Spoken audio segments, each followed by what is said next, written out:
Mesdames, Messieurs, bien le bonjour. Ravi de vous retrouver dans ce nouveau numéro de votre web émission FADA 2.0 proposée par la web TV Matassa. Aujourd'hui, je suis le bon monsieur entre ces jeunes dames. Je suis, comme on peut le voir, entouré que de femmes.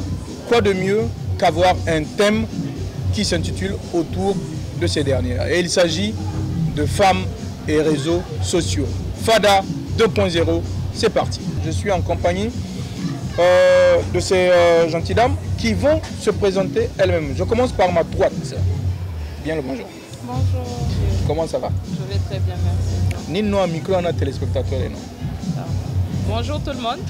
Je m'appelle Aminata Salif Moudi et je suis créatrice de contenu sur les réseaux, plus principalement sur Facebook, Snapchat et Instagram.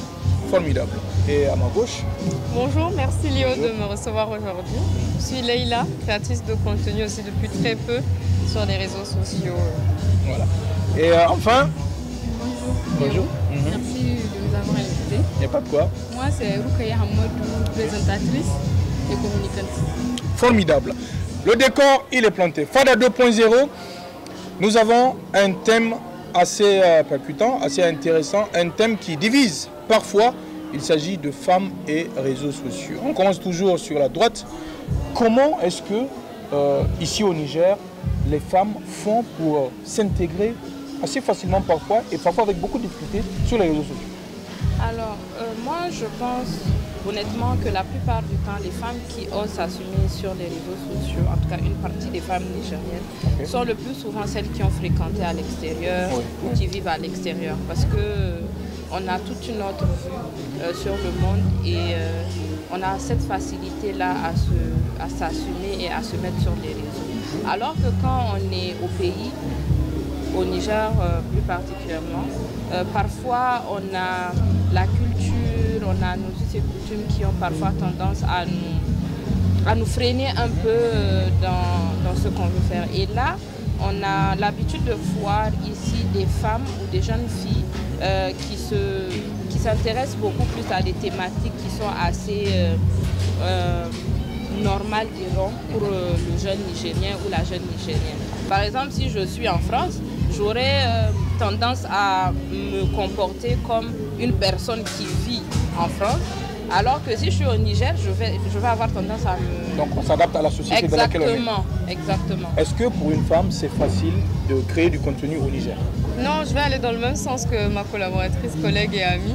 C'est complètement compliqué au Niger d'être une femme et de s'assumer sur les réseaux sociaux. C'est normal, on est dans une société qui est particulière. Oui. Donc en tant que femme, s'affirmer sur les réseaux sociaux, déjà une personne lambda s'affirmer sur les réseaux sociaux, c'est quelque chose de compliqué. Se montrer nature peinture comme ça sur les réseaux, c'est pas donné à tout le monde. Et être une femme au Niger et le faire, je pense que c'est quelque chose à féliciter. Les femmes, il n'y en a pas beaucoup qui le font et celles qui le font, je pense qu'il faut les encourager.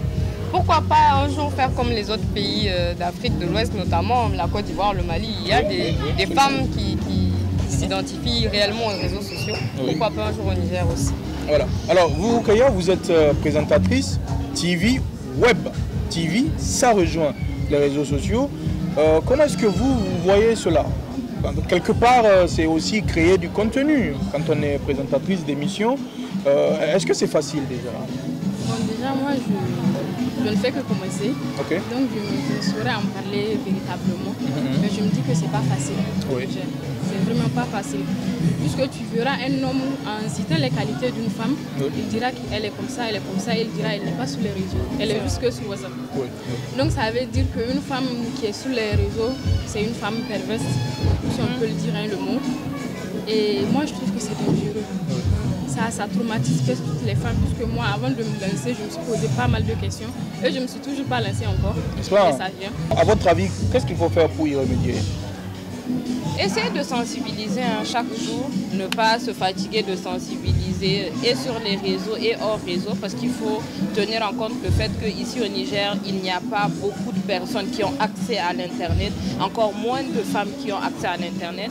Donc l'idée est vraiment de sensibiliser à tous les niveaux et le niveau le plus basique, c'est à la maison. À la maison, essayer de vulgariser le fait que les femmes soient présentes sur les réseaux, que les femmes soient présentes à la télé, sur Internet et tout. Et après, ça va dehors, à l'école, ainsi de suite. Donc, il est vraiment important de sensibiliser, mais vraiment de répéter. Parce que quand on répète, ça rentre et ça reste. Est-ce que ça paye être créatrice de contenu sur les... Est-ce que ça paye? Est-ce que ça paye? Est-ce que ça paye? Est-ce que ça paye? Est-ce que ces créatrices de contenu, ces femmes sur les réseaux, qui sont très suivies, je parle sous le contrôle de Amina, suivies par des dizaines de milliers de personnes, notamment à travers votre page, est-ce que ça nourrit sa femme, pour ne pas dire son homme? Au Niger, ça commence à nourrir sa femme. Mais quand on prend l'exemple des autres pays, c'est carrément un métier. Les gens vivent de ça, les femmes vivent de ça. Alors qu'ici au Niger, on commence à s'ouvrir petit à petit. Comment est-ce que vous, les parents, l'entourage, ont notamment accueilli le fait que vous soyez nouvellement créatrice de contenu? Est-ce que c'est bien accueilli déjà? Bon, moi, personnellement, j'ai toujours été partisane du fais ce qu'il te plaît. Et je pense que je n'attends pas l'aval de qui que ce soit. Mes parents, tant que je ne fais rien de dérangeant ou d'outrageux, ça ne les dérange pas. Donc moi, je fais ce qui me plaît. Tant que ça me plaît, ils sont contents, je pense. Et je pense que c'est ce que toutes les femmes devraient faire, faire ce qui leur plaît. Si tu aimes les réseaux, va sur les réseaux. C'est pas parce que X ou Y ne veut pas que tu le fasses que tu ne le ferais pas. Ok. Mesdames, Messieurs, merci de nous suivre.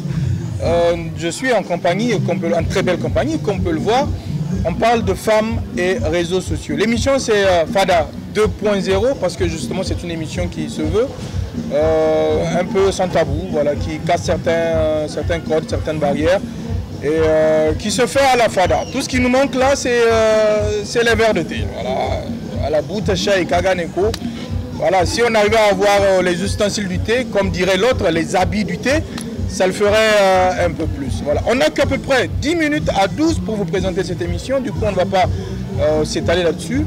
On n'a pas de table, c'est pas grave. On fera quand même notre bon vieux tour de table. Dernier mot dans cette émission. Je dirais aux jeunes femmes, filles qui nous suivent et qui sont intéressées par les médias, qui sont nouvellement intéressées aussi par les réseaux sociaux, le digital, de se lancer en ayant en tête qu'on fait ce qu'on veut. Et surtout de ne pas oublier aussi de choisir, de bien réfléchir avant de poser des actes sur Internet surtout, parce que ça rattrape toujours. Mais tant que c'est dans le respect de soi, le respect de sa famille, il est important de faire ce que l'on aime et ce que l'on veut. Merci beaucoup. Et par là? Faites ce qu'il vous plaît, lancez-vous si ça vous plaît, faites-le. C'est une merveilleuse aventure, je pense que tu ne diras pas le contraire, toi non plus. C'est une merveilleuse aventure, on apprend tous les jours, on découvre de nouvelles personnes, on se fait un large réseau, on profite, donc pourquoi pas, et puis voilà. Moi j'aimerais juste dire aux femmes qu'elles fassent ce qu'elles veulent, que ce soit sur les réseaux, à la télé, qu'elles fassent ce qu'elles veulent dans la limite du possible, qu'elles fassent juste ce qu'elles veulent. Voilà. Merci beaucoup. Merci à Roukaya, merci à Leila, merci à Haja Culture, voilà, à Minata, voilà. Merci également à Iba Bonkoy qui s'occupe du cadrage pour le compte de ce nouveau numéro de Fada 2.0, Matassa Web TV. Au revoir et à très bientôt.